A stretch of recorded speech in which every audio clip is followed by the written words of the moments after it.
É o homem que colocou o Brasil no mais alto nível do futebol mundial. Foi ministro do esporte, ator e músico.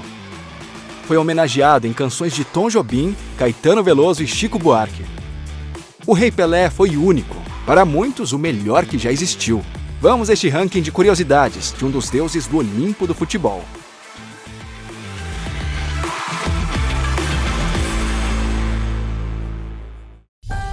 Vamos começar por sua chegada a esse mundo.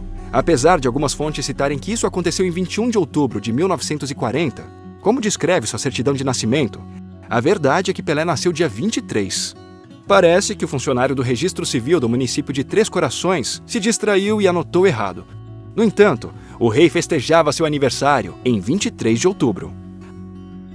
A data de nascimento não foi a única coisa que escreveram errado em sua certidão. No documento, seu nome está escrito como Edson, quando na verdade seria Edson. Mas sua família o chamava de Dico. Para todos nós, ele sempre foi e sempre será Pelé. Um apelido cuja origem não é muito clara. A teoria mais difundida afirma que ele era chamado assim quando criança, porque seu ídolo era Bilé, um goleiro do Vasco da Gama, que o rei chamava de Pilé, e que de alguma maneira se transformou em Pelé. O pai do craque brasileiro, João Ramos do Nascimento, também foi jogador de futebol. Seu apelido era Dondinho. E ele jogou no Fluminense e no Atlético Mineiro, até que uma lesão acabou com a sua carreira. A família se instalou no município de Bauru, onde João acabou limpando banheiros, tarefa na qual Pelé o ajudava quando criança. Nessa época, o rei também trabalhou como engraxate. A mãe de Pelé não simpatizava com a ideia de seu filho se dedicar ao futebol, já que ela mesma havia sido testemunha e vítima das penúrias atravessadas pelo marido em sua carreira. Por isso, o descobridor de Pelé precisou insistir para que ele fizesse um teste no Santos. Quando foi aceito no clube, o rei esteve a ponto de abandonar a escolinha de futebol, porque sentia falta de Bauru, onde estavam seus amigos.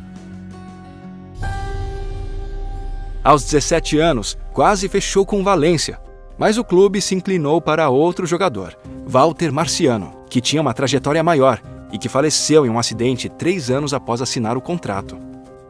Pelé nunca jogou em um time europeu, embora tenha recebido várias ofertas muito tentadoras das equipes da Itália e da Espanha. Em uma entrevista, disse que preferiu continuar no Santos, porque para ele era o melhor time do mundo, junto com o Real Madrid e o Milan. E sim, Pelé, se você estava nele, com certeza era. Apesar de Pelé ter jogado quase toda a sua carreira no Santos, a verdade é que ele marcou para sempre a história dos campeonatos mundiais. O rei ficou famoso no mundo todo, após sua atuação na Suécia em 1958. Ele marcou 3 gols nas semifinais contra a França e outros 2 na final contra os anfitriões. Neste ano, o Brasil foi campeão, assim como em 1962 e 1970. Isso o tornou o jogador que mais vezes ganhou o campeonato mundial. Também é o jogador mais jovem a marcar um gol nessa competição, com 17 anos e 239 dias. Ao longo de sua carreira, o craque brasileiro marcou 1.283 gols, embora a FIFA somente o conceda 757.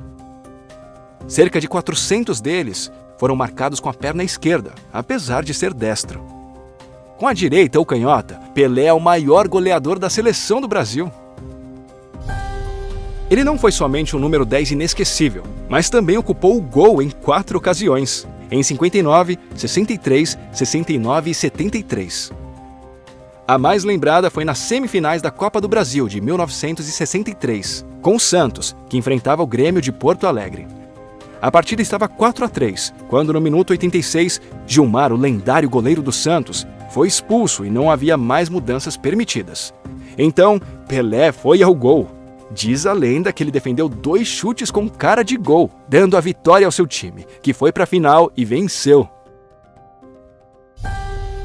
Foi o único jogador que, após ser expulso, fez com que um árbitro fosse expulso e voltou ao campo para continuar a partida. Isso aconteceu em Bogotá, na Colômbia, em 17 de julho de 1968, em um amistoso entre a seleção colombiana e o Santos, com o estádio cheio. O árbitro era Guilherme Velázquez, e a partida que ele arbitrava teve incidentes desde o início. Faltando 7 minutos para o final do primeiro tempo, após cobrança de escanteio de Pelé de cabeça, o craque brasileiro afirmou ter sofrido falta.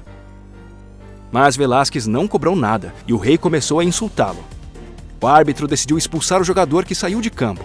Foi quando a coisa desandou. Os jogadores do Santos se lançaram sobre Velásquez para socá-lo. De acordo com o árbitro, de 28 pessoas, as únicas que não participaram da briga foram o médico e Pelé. Ao ver o caos que estava sendo gerado, os diretores da Federação Colombiana de Futebol decidiram expulsar Velásquez e colocar Pelé de volta ao campo. O jogo terminou 4-2 para o Santos. Uma história de cinema, não é mesmo? Falando nisso, o rei atuou em um filme televisivo e em 10 cinematográficos. Em uma dessas ocasiões, dividiu a tela com Sylvester Stallone e Michael Caine, no famoso Fuga para a Vitória. Ele não somente atuou, mas também cantou. São famosos seus duetos com Elis Regina na década de 60, o disco de 2006 Ginga e a colaboração com Sérgio Mendes. Seu apelido Rei foi usado pela primeira vez em 1958, após o jornalista brasileiro Nelson Rodrigues o vir jogar no Santos com apenas 17 anos. Após o Mundial de 1958, a revista Paris Match consolidou o apelido, em uma capa na qual o chamou de O Rei.